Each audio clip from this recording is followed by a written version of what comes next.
Hey, selamat datang kembali di channel ini. Kalau kamu baru pertama kali nonton, selamat datang. Dan hari ini kita bakal ngomongin sesuatu yang menurut gue cukup bikin gelisah, tapi sekaligus bikin penasaran.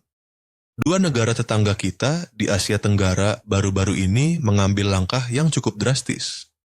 Filipina mengumumkan kondisi darurat bahan bakar. Thailand secara resmi mempersingkat jam kerja mingguan warganya. Dua keputusan besar, dua negara berbeda, dalam waktu yang hampir bersamaan. Dan Indonesia, tenang, diam. Seolah-olah tidak ada yang terjadi. Nah, pertanyaannya adalah, apakah ketenangan Indonesia itu tanda bahwa kita memang baik-baik saja? Atau justru tanda bahwa kita sedang tidur di atas masalah yang belum meledak? Itu yang mau kita bahas hari ini. Jadi jangan kemana-mana, karena ini penting. Oke, kita mulai dari Filipina dulu. Beberapa waktu lalu, pemerintah Filipina secara resmi mengumumkan status darurat energi di seluruh negeri. Ini bukan sekadar peringatan atau imbauan biasa. Ini adalah deklarasi resmi yang memberikan kewenangan kepada Presiden untuk mengambil langkah-langkah luar biasa demi menstabilkan pasokan dan harga bahan bakar di seluruh kepulauan mereka. Kenapa sampai separah ini? Ada beberapa faktor. Pertama, harga minyak dunia yang terus berfluktuasi dengan tidak ramah. Kedua, nilai tukar peso terhadap dolar Amerika yang melemah membuat impor bahan bakar jadi jauh lebih mahal dari yang dianggarkan. Ketiga, ada gangguan rantai pasok global yang belum sepenuhnya pulih sejak beberapa tahun terakhir. Dampaknya langsung terasa di masyarakat bawah. Harga bensin di beberapa daerah di Filipina naik tajam. Nelayan tidak mampu membeli solar untuk perahunya. Petani kesulitan mengoperasikan mesin pertanian mereka. Transportasi umum mulai menaikkan tarif karena ongkos operasional membengkak. Dan itu semua terjadi di negara yang tingkat kemiskinannya masih cukup tinggi. Pemerintah Filipina kemudian mengambil langkah-langkah seperti memberlakukan subsidi darurat, memerintahkan perusahaan energi negara untuk melepas cadangan strategis, dan membuka jalur impor bahan bakar yang lebih fleksibel. Semua serba darurat, semua serba cepat, karena kondisinya memang tidak bisa ditunda.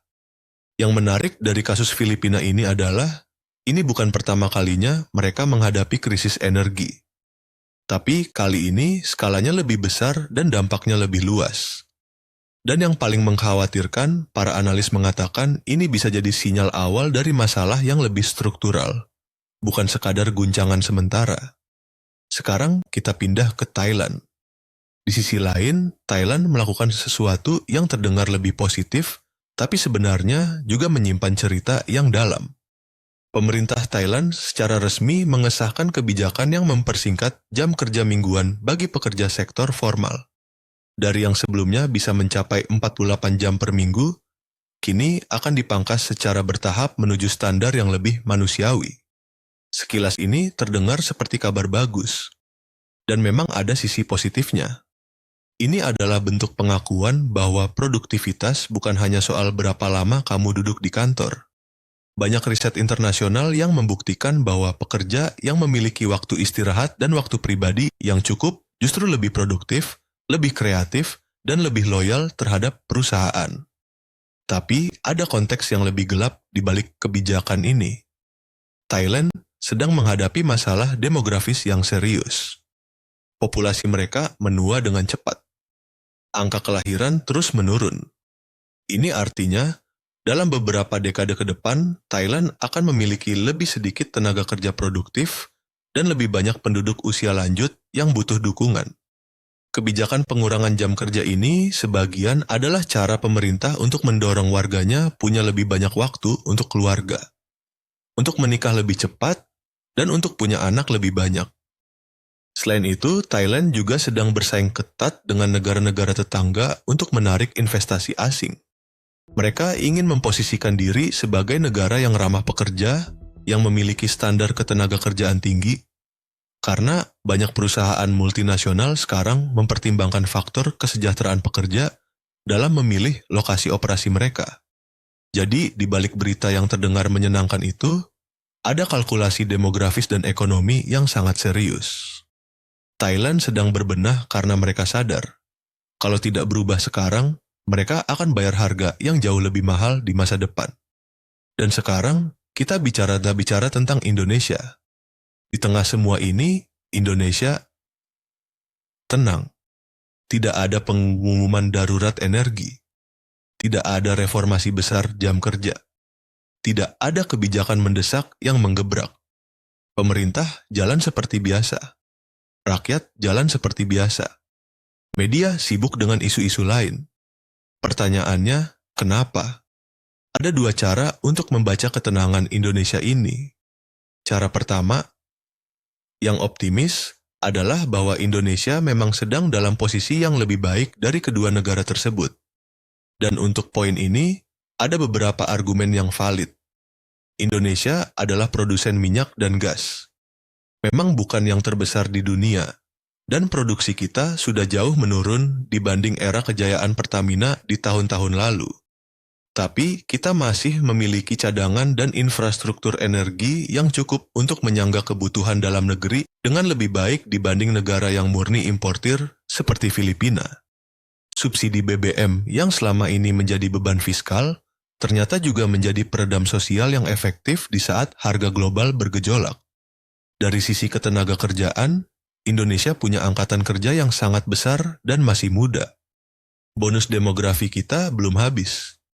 Ini berbeda dengan Thailand yang sudah harus panik memikirkan populasi yang menua. Kita masih punya waktu, meski waktu itu tidak tak terbatas. Jadi dalam narasi yang optimis, Indonesia tenang karena memang tidak ada alasan untuk panik. Kita sedang relatif stabil. Tapi ada cara kedua untuk membaca ketenangan ini. Dan ini yang harus kita pikirkan dengan serius. Apakah kita tenang karena memang aman? Atau apakah kita tenang karena kita tidak cukup peka terhadap sinyal-sinyal bahaya yang sebenarnya sudah ada di sekitar kita? Mari kita jujur sebentar. Soal energi, Indonesia memang produsen minyak, tapi kita sudah lama menjadi net importer. Produksi minyak kita terus menurun dari tahun ke tahun, sementara konsumsi dalam negeri terus naik.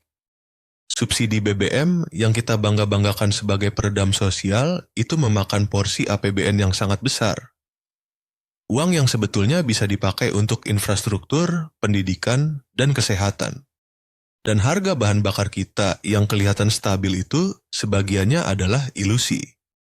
Itu disubsidi dengan utang dan pendapatan negara yang seharusnya dialokasikan ke tempat lain.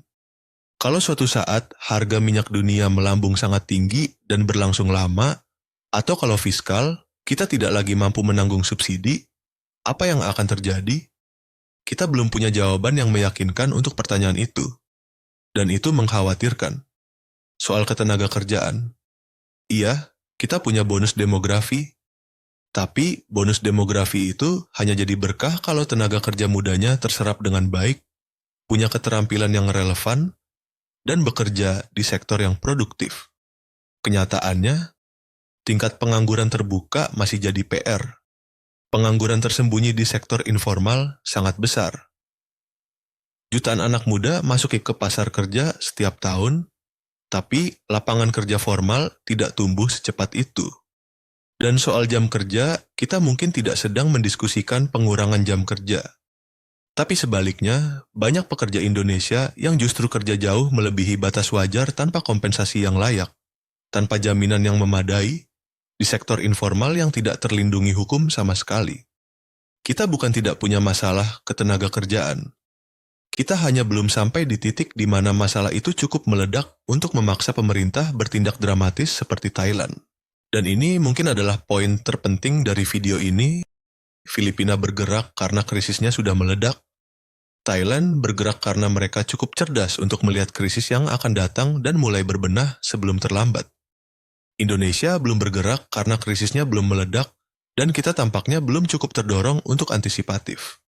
Tapi dunia sedang berubah dengan sangat cepat. Transisi energi global sedang berjalan. Negara-negara yang terlambat membangun ketahanan energi berbasis terbarukan akan sangat rentan ketika minyak semakin mahal dan semakin dipolitisasi. Otomasi dan kecerdasan buatan sedang mengubah pasar kerja secara fundamental. Dan negara yang tidak mempersiapkan tenaga kerjanya akan tertinggal jauh. Ketenangan yang kita rasakan hari ini bisa jadi adalah jendela waktu yang sangat berharga.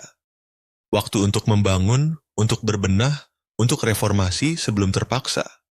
Atau bisa jadi, ketenangan ini adalah jeda sebelum kita dipaksa bereaksi oleh sebuah guncangan yang kita abaikan terlalu lama. Jadi apa yang bisa kita ambil dari semua ini? Sebagai individu, kita tidak bisa mengontrol kebijakan negara. Tapi kita bisa mengontrol bagaimana kita mempersiapkan diri. Di era ketidakpastian energi, literasi keuangan itu penting. Diversifikasi pendapatan itu penting. Tidak bergantung pada satu sumber, satu sektor, satu aliran pendapatan. Sebagai warga negara, kita perlu lebih kritis dan lebih vokal. Ketenangan pemerintah tidak harus diartikan sebagai ketenangan kita. Kita bisa dan seharusnya terus mendorong, bertanya, menuntut transparansi, dan mendukung kebijakan-kebijakan yang antisipatif, bukan reaktif. Dan sebagai masyarakat, kita perlu belajar dari apa yang terjadi di Filipina dan Thailand. Bukan untuk menakut-nakuti diri sendiri, tapi untuk tidak menunggu sampai kita sendiri yang harus mengumumkan darurat. Karena pada akhirnya, negara yang paling tangguh bukan yang paling cepat merespons krisis. Negara yang paling tangguh adalah yang cukup bijak untuk tidak membiarkan krisis itu datang. Dan pertanyaan besarnya adalah, apakah kita sedang menuju ke sana, atau kita masih sibuk pura-pura tenang? Gue mau dengar pendapat kalian di kolom komentar. Kalian pikir Indonesia ini sedang benar-benar aman, atau kita sedang menunda masalah yang lebih besar? Tulis di bawah, gue baca semua. Kalau video ini bermanfaat, jangan lupa like, bagikan ke orang-orang yang perlu tahu ini, dan subscribe kalau kamu belum. Sampai jumpa di video berikutnya.